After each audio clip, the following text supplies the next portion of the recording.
So to begin with, why is this argument important? It is perhaps one of the oldest and widely used arguments for God's existence, using a posteriori logic and appealing to common sense. We can trace its ideas back to ancient Greece, in particular Aristotle's arguments for motion and cause. Now, Aristotle's ideas are crucial to remember when studying the cosmological argument, inspiring both the Western version posed by Aquinas and the Islamic version posed by Al-Ghazali. The focus of this episode today will be Aquinas' cosmological argument, outlined in his first three ways, capital W, which actually take up no more than 2 pages within his vast unfinished work, the Summa Theologica. I will then take you through David Hume's major criticisms of Aquinas' work, and for those who have further interest, I also provide sufficient counters to these criticisms. We will also look briefly at the contribution of Gottfried Wilhelm Leibniz to the cosmological argument, and we will see how his principle of sufficient reason is what makes the argument foolproof. Now, what is most important to remember is that this argument is based around the question of why something exists rather than nothing. It is in search of an explanation for all that exists today, and has ever existed, and from this we might deduce the existence of a transcendent, necessary being, which might seem a sufficient answer. I would say a being which caused the universe, but cause is a sensitive word to use in this topic, and not necessarily the right one, as you'll understand later on. Whilst the argument is inductive, therefore never fully conclusive, unlike the ontological argument, which is based off a priori reasoning, it strongly points to the existence of a god.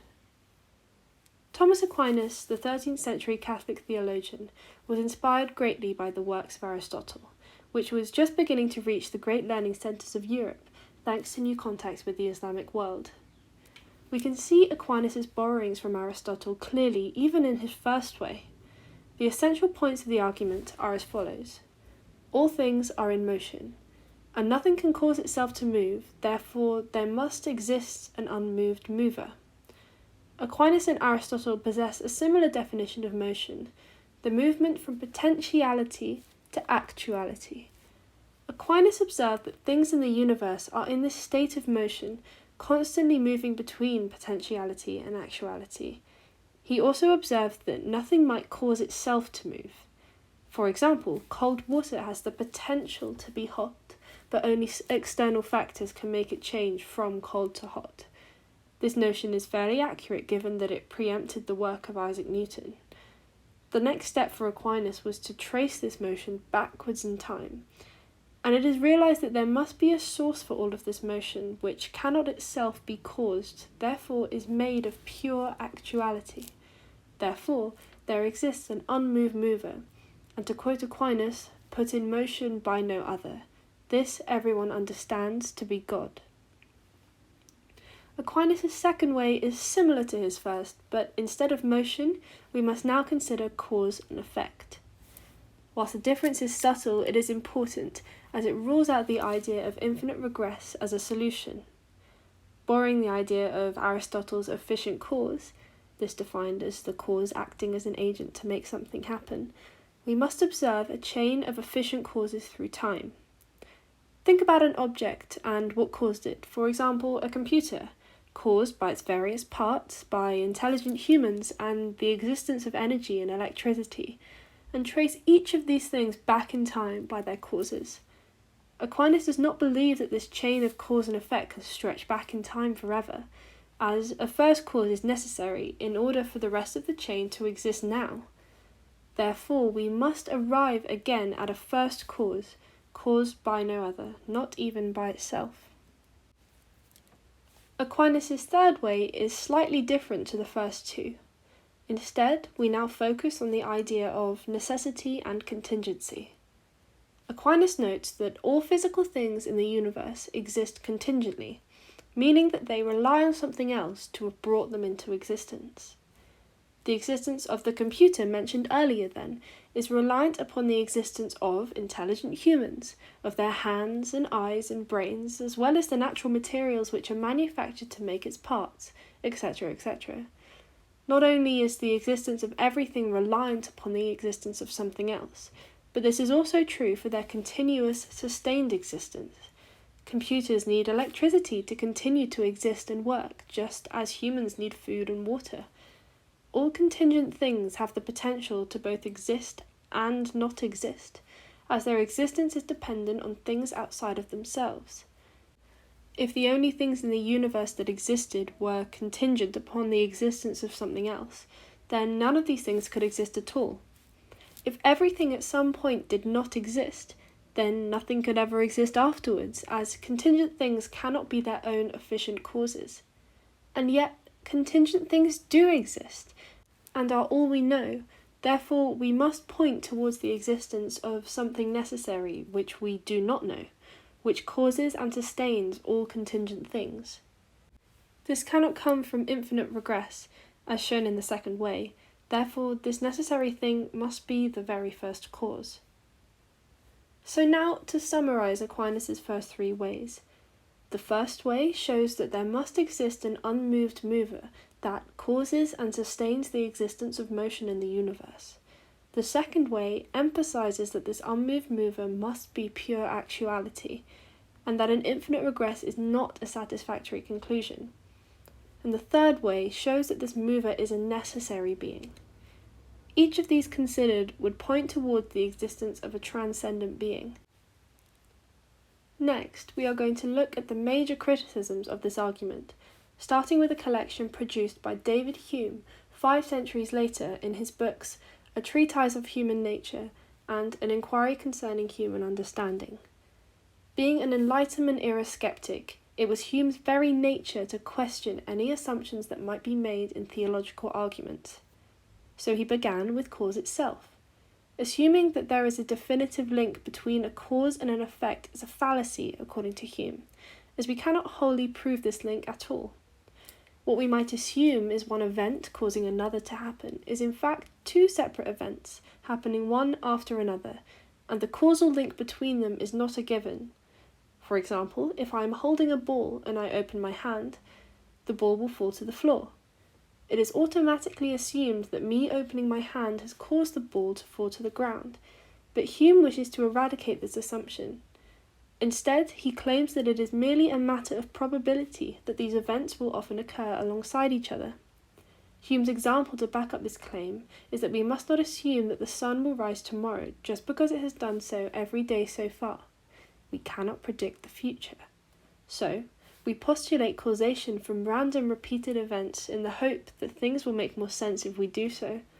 Hume cleverly points out the flaws in this kind of belief. In this same way, then, Aquinas' assumption that everything has a cause suddenly makes the argument extremely unstable. This is one of Hume's main criticisms of Aquinas' cosmological argument, and is a very effective one at that. Without solid proof for causation, the argument seemingly falls apart. If you want a good counter to this criticism, we might look at Hume's inductive argument against miracles in Book 10 of An Inquiry Concerning Human Understanding, entitled Of Miracles. Hume rejects the miracles as told in the New Testament Bible, claiming that they were so unlikely because the laws of nature are too predictable to suddenly change. Interestingly, Hume counters the logic he presents in the argument against cause, highlighting that the argument for probability in fact works both ways. This demonstrates that evidence supported by probability, such as the sun rising every day, makes for a strong argument, just as Hume proves when he argues against the case for miracles. In the same way, it is probable that a repeated event is caused and can cause. Me opening my hand is followed by the ball falling out of it every time, and it is not a bad argument to assume that one event caused the other. This is an effective and informed counter to one of Hume's criticisms, and includes higher-level reading of Hume showing wider interest outside of the specification. Hume also sees that Aquinas quickly dismisses the idea of infinite regression in his cosmological argument, as he states, "This cannot go on to infinity." Hume's second criticism concerns infinite regress, and he suggests that the universe might not have a beginning at all. This argument is often named the fallacy of composition, as it shows a leap in logic to assume that the universe has a cause just because everything inside it does. Bertrand Russell supported this argument too, highlighted in the famous radio debate with Copleston in 1948. Russell's example is as follows. Just because all living things in the world have a mother does not mean that the world itself has a mother. This kind of criticism is very effective in terms of the Kalam cosmological argument, what is not in the specification but useful to be aware of, which concerns itself only with causation. It is a simpler argument. On the other hand, Aquinas' initial logic counters these mentioned criticisms, and the second and third ways show that a first cause is necessary for anything to exist now. As I mentioned at the very beginning, the question of this argument is concerned with why there exists something rather than nothing. Because something exists rather than nothing, in line with the logic of the third way, something of necessary existence must have existed first of all. Therefore, the universe must have had a beginning, and it cannot have caused itself. However, even if we accepted the possibility of infinite regress, it would not solve any answers in terms of existence. In his book Monadology, Leibniz shows how infinite regression does not provide answers to these questions of why something exists rather than nothing. As Aquinas also brings up, we must find an answer that explains the existence of everything at the beginning of time, but also the continued existence of everything today. Leibniz's example uses copied books. We might ask what caused a book to exist, and if we are simply presented with the book from which it was copied, we will know nothing more about the book itself and what caused it to exist in the first place. We could trace back in time all of the copied books to infinity and would still have no answer. Therefore, even if the universe had existed infinitely, this wouldn't give us any better of an idea of why it exists at all, when it could easily simply not exist. This is called Leibniz's principle of sufficient reason. To visualize it better, we might see the question as acknowledging the universe not as a chain of dominoes of cause and effect, with God being the hand which pushes the first domino, but instead as a series of turning cogs. Each cog which turns causes the next to turn, but its turning is also continuously sustained by the one before it, and all those before that. The question we ask is not who pushed the first cog, but why do the cogs turn at all? Whatever maintains the existence of these turning cogs must exist necessarily, as both a part of the system of cogs and simultaneously outside of the system itself. From this, we can postulate something transcendent and yet immanent. This is perhaps what caused Aquinas to assume the Christian God, who was both interested in the universe but separate from it. Now, the logical implications of this are for a separate discussion. However, we can see where he came from by assuming God from this argument. And now only one of Hume's criticisms still stands, and this is that Aquinas has assumed a Christian version of God from his cosmological argument, when in fact all it has pointed to is the potential existence of a transcendent, necessary being. It is important to note that this argument has not answered all the possible questions about why the universe exists or what caused it to exist at all. It merely points toward answers which are logically plausible and provides solid grounds for a leap that can be made into faith.